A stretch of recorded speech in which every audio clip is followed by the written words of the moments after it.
ito na nga mga fagala, nasa loob na tayo ng school. At preparing na tayo para sa graduation ng aking anak na panganay. At narito na rin po ang ibang mga magulang ng ibang estudyante na graduate mga fagala. Yan po yung anak po, bisim-bihi na sa sulok. Naayos yung kanyang sarili mga fagala. At ready na rin siya para sa kanyang graduation. Ayan, tinulungan na nga siya mag-ayos mga fagala ng kanyang ina dahil mahirapan siya rin mag-isa ayos ng kanyang toga at suma such na ikakabit sa kanya mga fagala.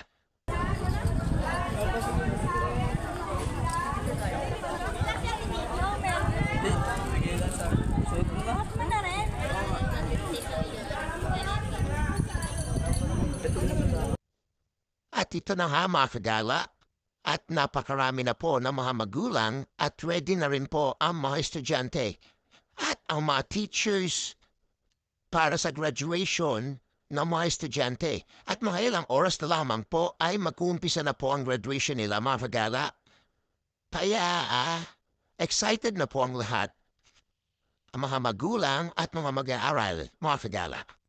At nag-umpisa na po ang graduation day mga regala at isang maligayang pagtatapos po sa mga estudyante ng Imelda Integrated Secondary School.